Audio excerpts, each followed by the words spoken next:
Hello বন্ধুরা, সকলকে শুভেচ্ছা জানাচ্ছি অস্ট্রেলিয়ার মেলবোর্ন থেকে। আমি সুদীপ্ত চক্রবর্তী, সাথে আছে আমার মেয়ে মানসী। আজকে যে মানতি টাটা টান্ডা মান্ডা। আচ্ছা, এটা হচ্ছে কন্ডামন্ডা, হ্যাঁ। তো আজকে হচ্ছে যে উদ্দেশ্য থেকে আপনাদের সাথে আমি এই ভিডিওটা নিয়ে আসলাম, আসলে অস্ট্রেলিয়াতে উচ্চশিক্ষার উদ্দেশ্যে বাংলাদেশ থেকে আম প্রচুর স্টুডেন্টরা তারা হচ্ছে আসতে চায়। তারা হচ্ছে নানাভাবে তাদের মতো করে প্রসেসিংটা করে। আর হচ্ছে যে এই প্রসেসিংয়ের মাধ্যমে তারা হচ্ছে কেউ হচ্ছে স্মুথলি করতে পারে পুরো বিষয়টা, আবার কেউ হচ্ছে কি যে বিভিন্ন রকমের জটিলতায় পড়ে। তো আমার হচ্ছে আমি এখানে পৌঁছা পর্যন্ত আমার যেই ৩ বছরের আমার ব্যক্তিগত রিসার্চ, আমার ব্যক্তিগত স্ট্রাগল সব কিছু মিলিয়ে আসলে আমার যেই এক্সপেরিয়েন্স, সেই এক্সপেরিয়েন্সটুকু আসলে আমি সর্বোপরি আপনাদের সাথে শেয়ার করার উদ্দেশ্যেই আমি এই চ্যানেলটা ওপেন করেছি। তো আজকে আমি কথা বলবো আ বাংলাদেশের হচ্ছে এজেন্সিগুলোর যে চরিত্র। বাংলাদেশের যে এজেন্সিগুলোর যে চরিত্র, সেই চরিত্রের প্রেক্ষিতে তাদেরকে কিভাবে আপনি বিচার করবেন, ১ নাম্বার ব্যাপার। যদি আপনি সেই সঠিক বিচারটা করতে না পারেন, তাহলে আপনার কি সমস্যা হবে, সেই কথাটা আমি আজকের এই ভিডিওতে আমি বলবো। একটা পেটা। আর হচ্ছে আমি যেটা বলবো যে আ এই পুরো বিষয়টাকে সঠিক, সাবলীল এবং সুন্দরভাবে পরিচালনা করতে গিয়ে হচ্ছে আপনি বিষয়টাকে আম মানে কিভাবে ভাববেন, কিভাবে চিন্তা করতে পারেন, সেই বিষয়ে আমি হচ্ছে আপনাদেরকে ধারণা দেব। আমার সাথে আমার মেয়ে আছে। ওর বয়স হচ্ছে ২ বছর ৮ মাস। ভিডিওতে আসলে ওর মা বাসায় নেই। ফলে ওকে নিয়েই আমার এই ভিডিওটা বানাইতে হচ্ছে। আ আপনাদের যদি বুঝতে অসুবিধা হয়, দয়া করে হচ্ছে একটু আ ১ বারের জায়গায় ২ বার দেখে নিবেন। কারণ যেহেতু স্ক্রিনে আমার মেয়ে হচ্ছে আছে, সেক্ষেত্রে কিছুটা সমস্যা হতে পারে। কিন্তু ওকে স্কিপ করে ভিডিওটা আসলে আমি এই মুহূর্তে করতে পারছি না। আর আমি যেহেতু আ ইদানিং একটু ব্যস্ত সময় পার করছি, সেক্ষেত্রে আ খুব সময়ও যে পাই আমি সেরকমটাও না। ফলে আমি এই বিষয়টার জন্য আমি আন্তরিকভাবে দুঃখ প্রকাশ করছি। আমি মূল টপিকে ফিরে যাচ্ছি বন্ধুরা।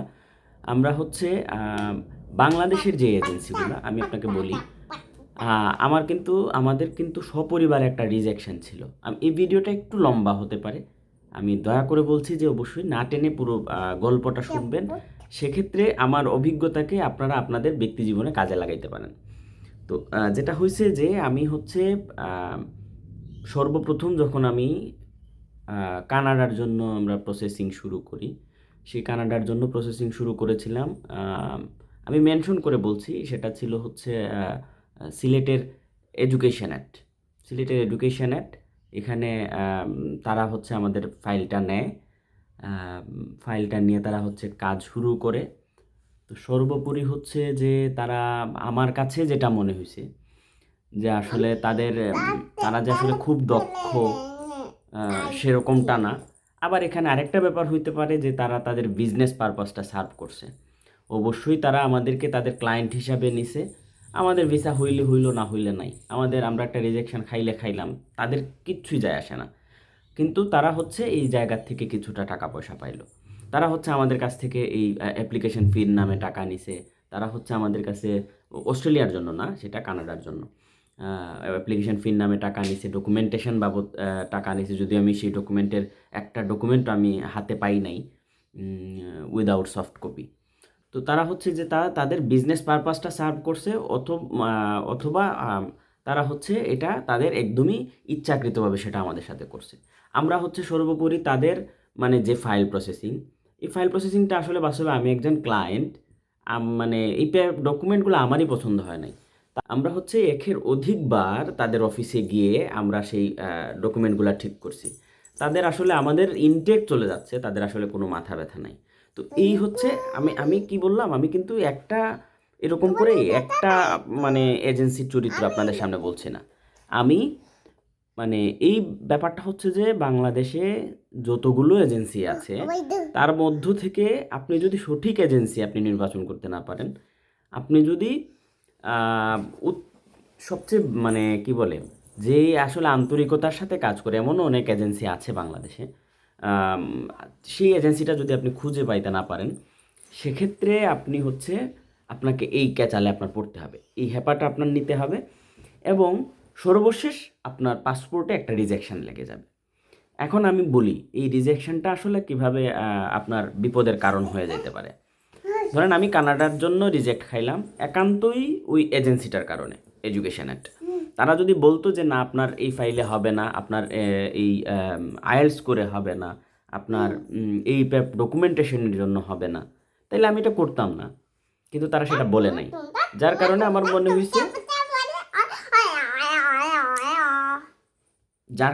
মনে হয়েছে যে তারা হচ্ছে শুধুমাত্র এই মানে বিজনেস পারপাসটা সার্ভ করার উদ্দেশ্যেই তারা হচ্ছে আহ, আমার সাথে এই আচরণটা করলো। আচ্ছা, গেল এটা। এখন আমি বলি অস্ট্রেলিয়ার ক্ষেত্রে এই রিজেকশনটা আমার মানে কি সমস্যা তৈরি করছিল।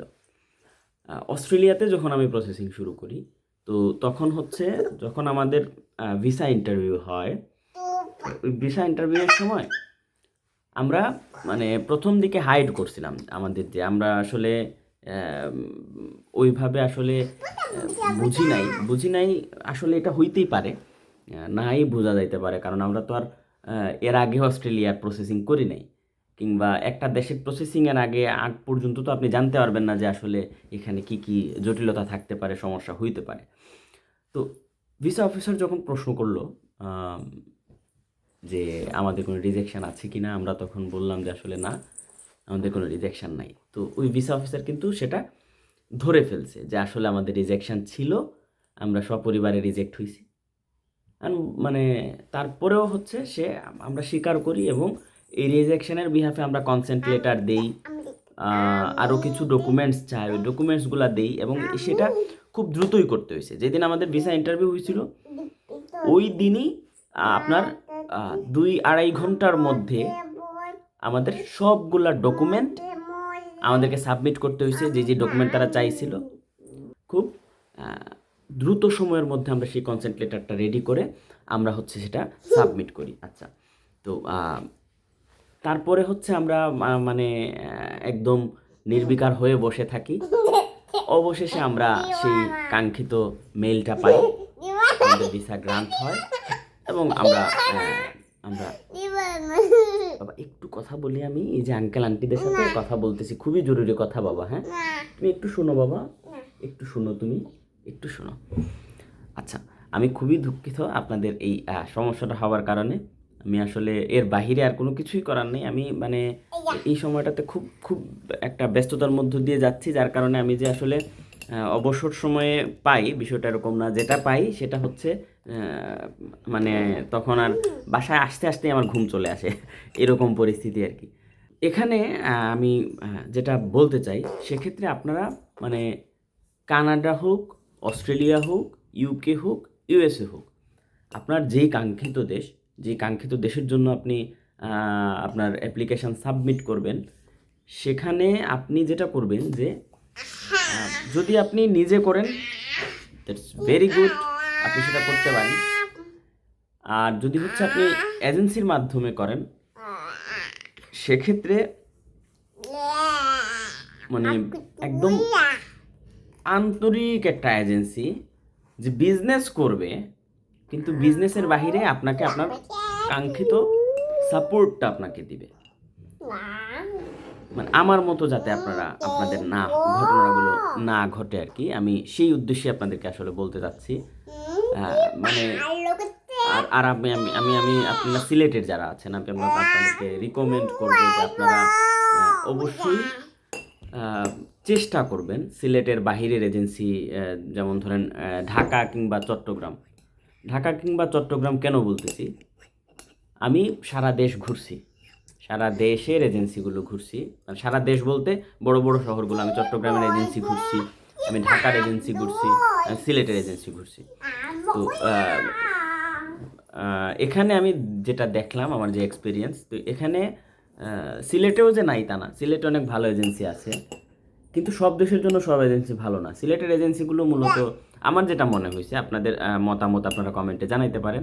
সিলেটের এজেন্সিগুলো মূলত ইউকের জন্য তারা খুব ভালোভাবে কাজ করতে পারে, খুব রেপিডলি কাজ করতে পারে, কিন্তু কানাডা, ইউকে, ইউএসের জন্য আমার কাছে অতটা বেটার মনে হয় নাই।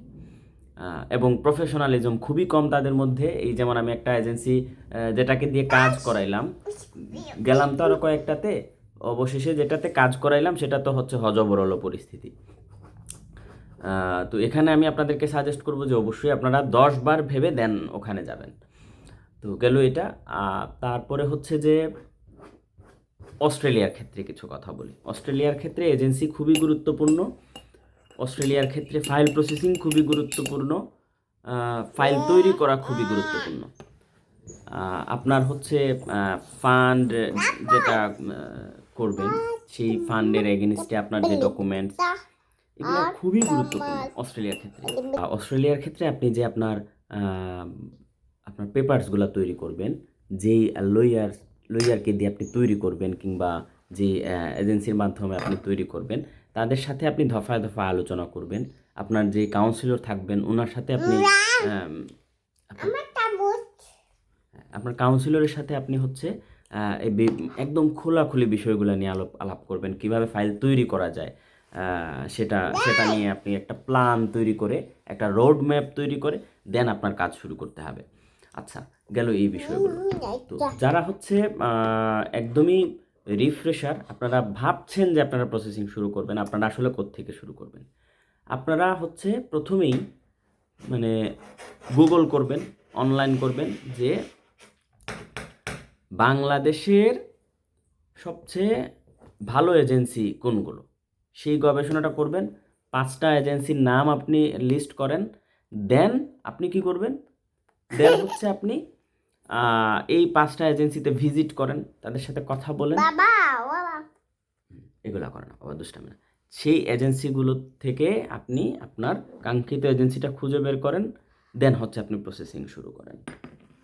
তারা আপনাকে স্টেপ বাই স্টেপ গাইড করবে, আর আপনার হচ্ছে সেই তাদের গাইডেন্স মোতাবেক আপনি কাজ করবেন। এরকম অনেক আন্তরিক এজেন্সি বাংলাদেশে আছে। আবার যদি আপনি ভুল পথে চলে যান, তাহলে জাস্ট রুইন হয়ে যাবে লাইফটা। কারণ কি? কারণ হচ্ছে আপনি মানে যখন সব কিছু ছেড়ে ছুড়ে আপনি একটা প্রসেসিং শুরু করলেন, আপনি যাবেন, আপনি স্বপ্ন দেখা শুরু করলেন, কোনো একটা মানে এজেন্সির কারণে আপনার সেই স্বপ্নটা ধ্বংস হয়ে যাবে। ধ্বংস হয়ে গেলে তখন আপনি আসলে নিজের সান্ত্বনা দেওয়া খুবই কঠিন। এই ফিলটা কি এটা আমি জানি। হ্যাঁ, কারণ যেদিন আমার রিজেকশন লেটার আমার কাউন্সিলর, এডুকেশনেটের কাউন্সিলর যখন আমাকে পাঠাইছিল, সে জাস্ট পাঠাই দিছে আমাকে মেইলে। তার মানে রিজেকশন আসছে, সে পাঠাই দিছে, তার কাছে এটা সিম্পল। কিন্তু আমার কাছে সেটা মনে হয়েছে যে আকাশ ভেঙে আমার মাথায় পড়ছে। কারণ এখানে তো পুরো ফাইল লাইবিলিটিটা তার। যদিও ভিসার গ্যারান্টি সে দেয় নাই, যে ভিসা হবে সেটা দেয় নাই, কিন্তু ওই ফাইলটা আমারই পছন্দ হয় নাই, তাহলে ভিসা অফিসারের কেমনে পছন্দ হবে বলেন? সেক্ষেত্রে আমি বলতেছি যে আপনাকে ওই জায়গায় যেতে হবে যারা আপনাকে স্টেপ বাই স্টেপ আপনাকে পরামর্শ দিবে, আপনাকে যুক্তি দিবে, বুদ্ধি দিবে, দিয়ে হচ্ছে আপনার কাজগুলো তারা করবে এবং একটা ভালো রেজাল্ট নিয়ে আসবে। আর হচ্ছে আপনারা যারা মানে নতুন, আপনারা যারা প্রসেসিং করবেন, শুরু করবেন ভাবতেছেন, তাদের সকলের জন্য শুভকামনা থাকলো। আপনাদের যদি কোনো প্রশ্ন থাকে, আমি আমার অভিজ্ঞতার আলোকে আপনাদেরকে উত্তর দেওয়ার চেষ্টা করব। আপনারা হচ্ছে আমাকে কমেন্ট সেকশনে জানাইতে পারেন, অথবা আমি ডিসক্রিপশন বক্সে আমার মেইল অ্যাড্রেসটা দিয়ে দিব, এখানে যোগাযোগের জন্য আপনারা আমাকে মেইল করতে পারেন। সকলে ভালো থাকবেন, সুস্থ থাকবেন। যারা আগামীতে অস্ট্রেলিয়ায় আসছেন বা পরিকল্পনা করছেন আসবেন, আপনাদের সবার জন্য শুভকামনা থাকলো। আমি অস্ট্রেলিয়ার মেলবোর্নে যারা আসবেন সবার সাথে দেখা হবে। সবাই ভালো থাকবেন, সুস্থ থাকবেন, নিরাপদে থাকবেন। ধন্যবাদ সবাইকে।